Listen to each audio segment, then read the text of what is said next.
Olá, seja muito bem-vindo ao BMC Visões. Hoje vamos falar sobre Rússia, Ucrânia e o risco nuclear, a geopolítica em jogo, com o analista político e de relações internacionais, Marcelo Suano. Com a guerra na Ucrânia entrando em um momento crítico, o presidente russo Vladimir Putin aumenta as tensões ao ampliar as possibilidades de uso de armas nucleares. Enquanto isso, o presidente eleito dos Estados Unidos, Donald Trump, promete intermediar a paz. Hoje vamos analisar os riscos, as manobras diplomáticas, o impacto global desse embate entre potências. Vladimir Putin deu um passo que acende alertas ao redor do mundo: a assinatura de um decreto que expande as condições para o uso de armas nucleares pelas Forças Armadas Russas. Formalizado nos fundamentos da política de Estado no campo da discussão nuclear, o documento reflete uma escalada nas tensões entre Moscou e o Ocidente. A medida foi anunciada logo após a autorização dos Estados Unidos para que a Ucrânia utilizasse mísseis de longo alcance em ataques ao território russo. Para o Kremlin, isso configura uma entrada direta de Washington no conflito. Marcelo Suano, muito obrigada pela presença aqui no BMC Visões. Isa, para mim é uma grande honra, um grande prazer. A BMC tem credibilidade, é um lastro, eu diria que é um lastro de nobreza, eu diria que é um lastro de que você realmente está fazendo um trabalho sério. Tudo aquilo que a BMC faz é de alta qualidade. Então, para mim é um prazer e uma honra. Meus cumprimentos a ti, a todos da BMC e a todos que nos acompanham. Vamos começar então com a assinatura do decreto de Vladimir Putin para o uso das condições para armas nucleares. Como é que você enxerga essa posição a partir de agora da Rússia? Bom, essa é a pergunta-chave hoje, porque ela traz normalmente a ideia de que existe a possibilidade de uma guerra nuclear. Esse é o primeiro ponto. Todos ficam assustados com isso. O que o Putin fez? Ele fez uma alteração na doutrina nuclear russa. Né? O que significa isso? Primeiro, o que é uma doutrina? São os procedimentos que devem ser adotados para responder a determinadas situações. E quando fala procedimentos, é que está muito bem definido.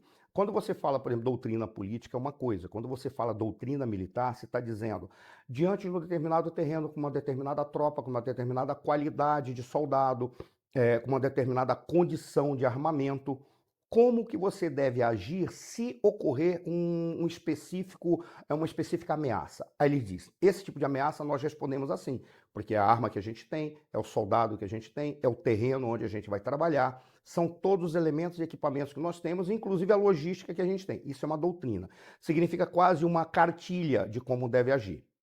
Quando fala que houve uma alteração na doutrina nuclear russa, significa que eles vão alterar a maneira, não apenas como eles vão responder, mas aquilo que eles vão considerar como sendo uma ameaça.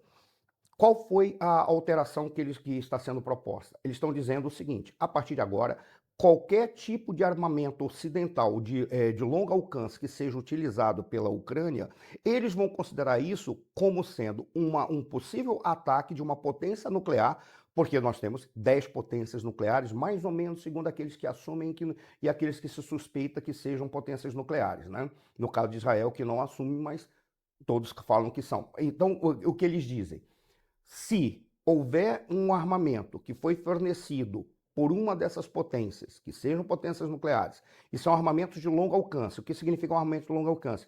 Que possa atingir um território russo fazendo uma invasão da Ucrânia na Rússia. Aí eles considerarão isso como um possível ataque de uma potência nuclear. Não significa que seja um ataque nuclear, melhor dizendo. Significa que é um ataque de uma potência nuclear. Então eles se dão o direito de uma resposta nuclear. Ainda assim, existe um processo de escala. E a escala vai ser qual? Primeiro eles começam utilizando armamentos nucleares táticos para depois utilizar armamentos nucleares estratégicos. Mas de imediato, o que já se espera? Que a Rússia vai fazer testes nucleares para demonstrar que eles estão operativos, com ogivas e com capacidade de lançar mísseis, sejam mísseis de curto alcance, médio alcance ou longo alcance, curto alcance para fazer uma ação nuclear tática. E para deixar claro, uma ação nuclear tática é uma ogiva de menor potência, apenas para atuar no campo de batalha e impedir que o soldado adversário ele possa avançar, porque serão destruídos. Mas aí tem todo um equipamento que eles usam. Então, começa o tático, curto, médio e longo alcance, para demonstrar que eles estão operativos, significando o quê? É mais uma processo dissuasório. O que é processo dissuasório? Quando você mostra para o outro a derrota que ele pode ter, demonstrando para ele a capacidade de resistir a qualquer impacto ou qualquer ameaça dele. Ou seja, você mostra a tua força para ele não querer atuar. Então, basicamente, é uma alteração na doutrina nuclear que vai fazer testes, provavelmente, considerando qualquer indivíduo, qualquer país nuclear que apoie a Ucrânia e lhe forneça armamentos de longo alcance, que consideraria como uma ameaça ou um ataque da própria potência nuclear, podendo escalar até chegar a uma guerra nuclear. Não acredito que possa acontecer uma guerra nuclear, porque isso não terá relação custo-benefício, nada para ninguém. E a Rússia já está acomodada nessa situação. Ela já consegue sobreviver na situação que ela está. Putin tem condições, mesmo depois de mais de 2 anos de guerra, tem condições de manter aí uma guerra que se tornaria numa escala global? Essa pergunta é maravilhosa, Isa. Porque a gente fala, a tua pergunta, ela traz a lógica de uma decisão de um líder, a decisão para o país e os ganhos que seriam produzidos para esse país no caso de uma guerra em grande escala. Primeiro, não tem como uma guerra em grande escala produzir benefícios para quem quer que seja. Tá? O próprio Putin falou isso numa entrevista recente. Ele disse o seguinte, ele citou Einstein e disse: eu não sei como serão as armas da Terceira Guerra Mundial, mas eu sei como serão as armas da Quarta. Serão à base de pedras e lanças. Ou seja, a civilização vai ser destruída. Ele sabe disso. E ninguém quer que isso aconteça. Tá? O que ocorreu? Eu não quero ser deselegante com o atual presidente dos Estados Unidos e não é adequado para qualquer tipo de análise você ser deselegante com uma autoridade, independentemente dos sentimentos que possa ter em relação a ele. Mas a atitude do Biden foi uma atitude irresponsável, foi uma atitude típica de alguém que não está preocupado com o seu país, não está preocupado com o seu vizinho, não está preocupado com a segurança mundial, tá? A segurança global. Ele não está preocupado com isso. Como ele tem apenas um mês e pouco de mandato ainda, o que ele fez? Ele simplesmente forneceu armamentos de longo alcance e autorizou ou negociou para que os europeus, em especial os britânicos, autorizassem que aqueles armamentos, aqueles mísseis de médio alcance, na realidade, são chamados de longo alcance porque atingem o território da Rússia, mas tecnicamente são armamentos de médio alcance. Para ser de longo alcance tem que estar acima de 500 quilômetros, mais ou menos isso, próximo disso, tá? Eles atingem até 500 quilômetros. Tanto o armamento, o míssil britânico, quanto o míssil que foi cedido pelos Estados Unidos e autorizado o uso. Mas eles chamam de longo alcance, por quê? Porque atinge o território russo, consegue ultrapassar o território ucraniano. Então, por isso está sendo chamado dessa maneira. Talvez seja até usado no futuro para dizer, não, nós não autorizamos, está aqui, é de médio alcance, vamos tentar negociar. Mas foi irresponsável. Por qual razão? Porque ele simplesmente disse, já que eu estou saindo, coloca essa bomba no colo do Trump. Isso é coisa, com todo respeito, isso é coisa de uma república de baixo nível. Não se faz isso. Como os Estados Unidos não são uma república de baixo nível, eles são a maior potência do mundo, maior economia do mundo. Os seus valores são excepcionais, porque representam tudo aquilo que a civilização ocidental construiu. Tá? Não são o caso? Então é um comportamento de um líder com um nível não adequado para uma potência com a grandeza que tem os Estados Unidos. Jogou o problema para o Trump. Aí o que, que o Putin fez? Já que é assim, então eu vou dar o recado. Qual foi o recado? O primeiro recado que ele fez? Já utilizou mísseis balísticos intercontinentais para atingir a Ucrânia. Tá? Mas como mísseis balísticos intercontinentais? Mísseis balísticos intercontinentais, eles têm um alcance de milhares de quilômetros. Isso significa o quê? Que o raio de alcance é muito grande. Qual é o sinal que ele está dando? Vocês querem brincar conosco? Olha como meus mísseis estão operativos. Porque a grande pergunta é, esses mísseis vão funcionar mesmo? O que ele está mostrando? Estão funcionando. Está aí. Então não brinquem comigo. O que ele pode fazer agora é explodir uma bomba lá no leste da Rússia, apenas para demonstrar, não apenas os meus mísseis estão operativos, como a bomba também existe e ela está funcionando. Essa é a jogada. E eles fazem isso, e quando você colocou, é mais para criar mais uma pressão dissuasória. Não brinque comigo, porque eu posso até as últimas consequências. E aí vem a pergunta quando a gente fala do líder. Qual seria o ir à última consequência? Você tem que levar em consideração também o perfil psicológico do indivíduo. O Putin seria capaz de fazer isso? Talvez sim. Mas o chegar à última consequência, antes não viria um conjunto de aliados, inclusive do próprio Putin, para dizer não faça isso. Dificilmente a China permitiria algo. Por quê? Porque a China ela está apontando para controlar o mundo. Ela já matou a charada de como controlar a realidade das relações internacionais. Ela não está apostando em tropa, ela está mantendo a tropa, está mantendo e aumentando. Mas o que ela está apostando mais, ela descobriu, eu já citei isso, eu tenho a impressão que até num programa da BMC, ela descobriu a charada que os ingleses descobriram nos séculos 17 e 18. É rico, não é quem vende a coisa apenas, é aquele que controla a cadeia de distribuição, a malha logística. E é o que eles estão fazendo. Estão avançando na América Latina, eles estão avançaram já na África o suficiente, tentaram avançar na Europa, já avançaram na Ásia, estão tentando avançar, inclusive nos Estados Unidos. Por isso que o Trump está falando, a partir de agora não entram nem os produtos de vocês, nem vão mais tentar atuar aqui com as empresas de vocês. Qual é a jogada deles? Controlar a malha logística marítima, aérea e terrestre. As pessoas pensam que é só a terrestre. Não. Controlar as três. Querem controlar, porque na realidade você tem 6 malhas, né? Você tem a hidroviária, a rodoviária, a ferroviária, você tem a infoviária, você tem a dutoviária e tem a outra que agora me escapou, tá? São 6 malhas que você tem. E eles querem controlar todas, porque a infoviária eles já estão fazendo isso. Estão tentando parear com o Elon Musk na parte dos satélites de baixa altitude. Mas só que tem um detalhe, o Elon Musk tem 7.000, ele só tem 36 satélites lançados. Mas eles estão querendo controlar tudo. Os chineses mataram essa jogada. E eles dizem, por qual razão os chineses, que descobriram que para ficar rico você tenha que controlar a cadeia de distribuição e, a partir daí, controlar, inclusive, as compras e vendas, ao invés de ficar perdendo tempo com muita produção, mas eles produzem também, por qual razão eles vão permitir que o Putin ou qualquer potência que seja destrua a única coisa que lhes interessa, que é consumidor? Então, eles não vão permitir uma guerra nuclear, muito menos uma guerra mundial em larga escala. É possível que se chegue a isso? É, mas a probabilidade é baixa, apenas por esse raciocínio lógico. Mas a gente fala com seres humanos, né? Os seres humanos são capazes de fazer qualquer bobagem. Suano, você citou a decisão de Biden e chamou até de irresponsável. Porém, seria também algo estratégico, né? Já que coloca no colo do próximo presidente dos Estados Unidos, Donald Trump. Informações diretas ali do Kremlin dizem que ele já estaria negociando com Donald Trump, o Putin, né, o presidente da Rússia, com Donald Trump um cessar-fogo, uma resolução para essa guerra na Ucrânia que não seria interesse de ninguém, como você mesmo trouxe, né, uma guerra mundial.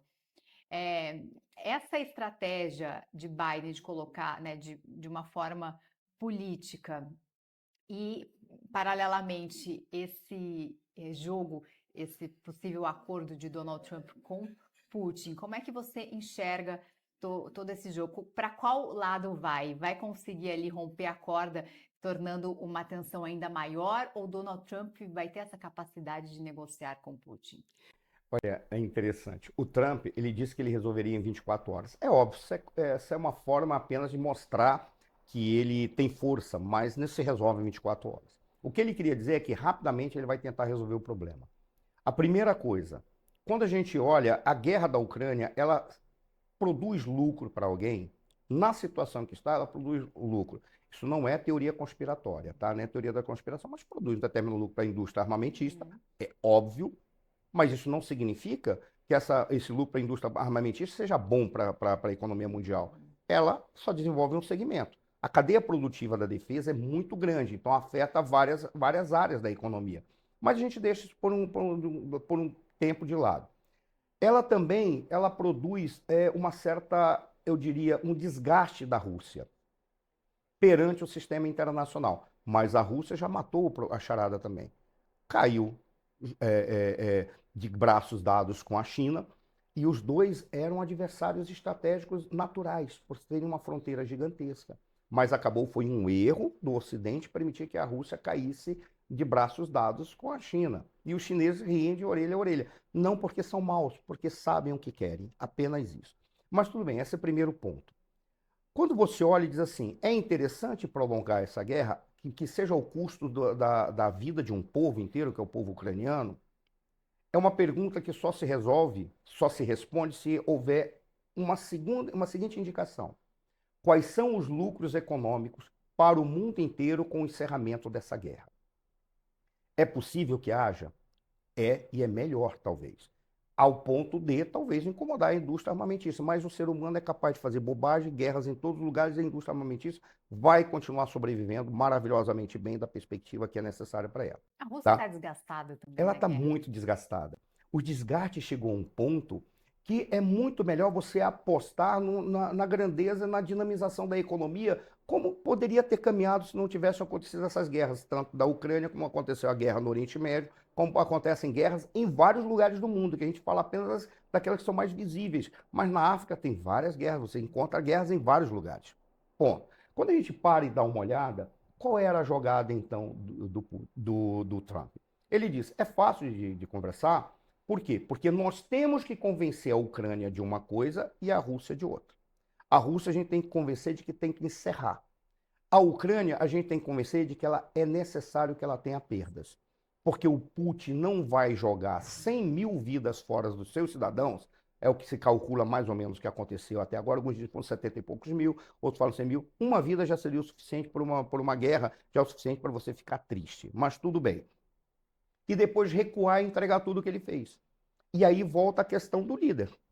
Que líder é esse que faz uma guerra que mata a sua população para conseguir um objetivo estratégico e não conseguindo esse objetivo estratégico, ele recua e entrega como se nada tivesse acontecido. Isso é uma derrota pessoal para o Putin, uma derrota estratégica para a Rússia, que saiu, não apenas não conseguiu aquilo que ela queria, como ela sai desgastada, ao ponto de não conseguir fazer frente ao Ocidente, caso o Ocidente queira realmente fazer uma guerra com ela.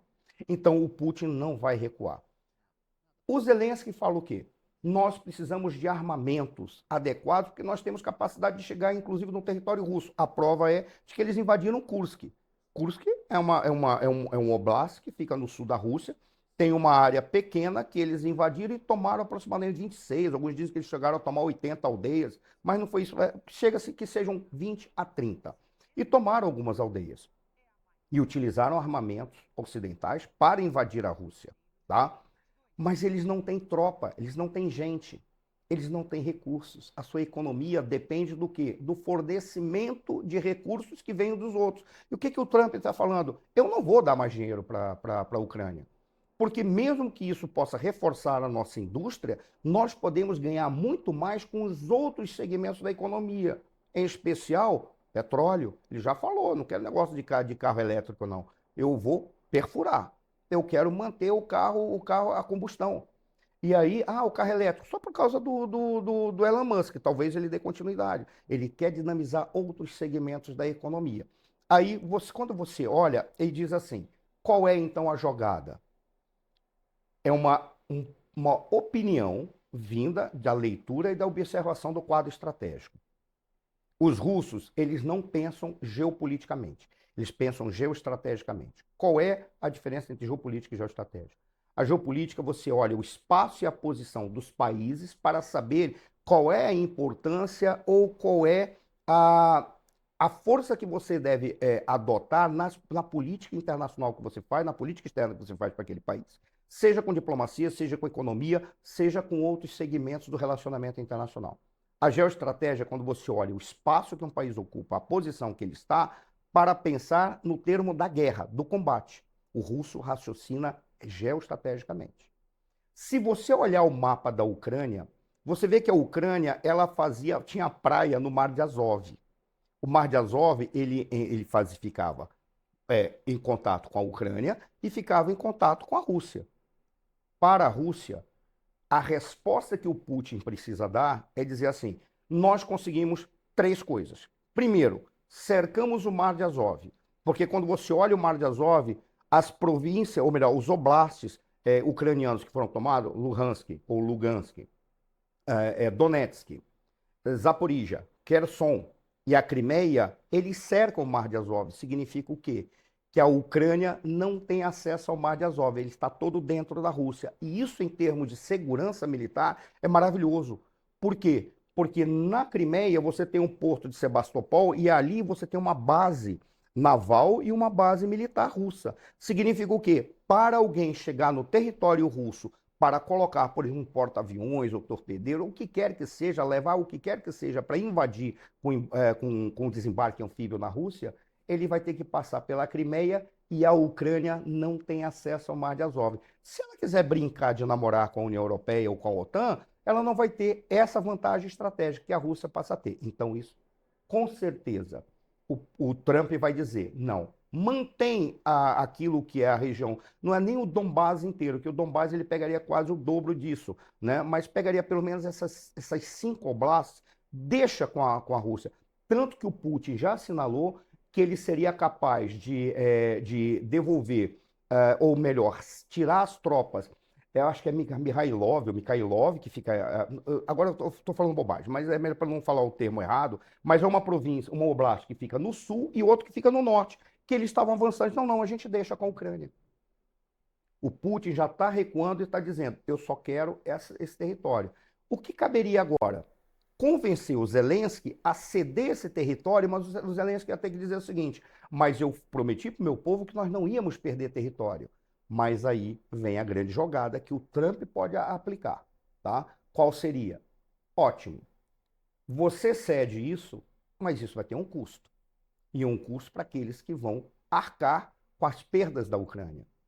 Muito dinheiro para reconstrução, investir na economia ucraniana, fazer com que a Ucrânia volte a ser um país pujante, ou seja, essa seria a proposta que o Trump poderia fazer. E não vamos esquecer, ele é um empresário do ramo imobiliário. Negociador. Ele é um negociador. É capaz dele fazer isso. Mas aí tem 2 outros pontos que ele teria que negociar. A Ucrânia não pode entrar na OTAN.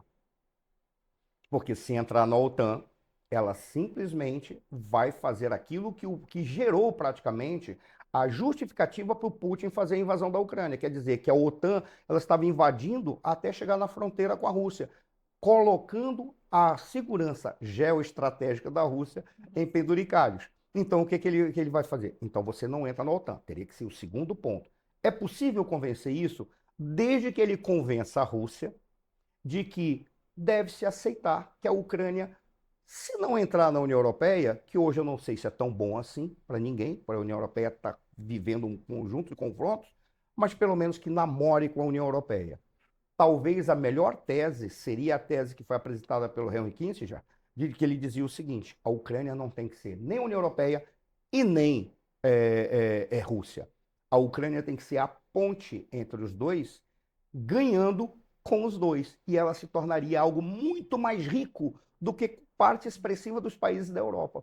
Porque ela seria a ponte do gás russo para a Europa, ela seria a ponte da produção de grãos para a Rússia e para a Europa, e seria a ponte de tudo aquilo que a Rússia produz para a Europa e de tudo aquilo que a Europa produz para a Rússia. Seria o intermediário. Quem é o que ganha mais? É o produtor ou o consumidor quando faz uma economia? É o atravessador.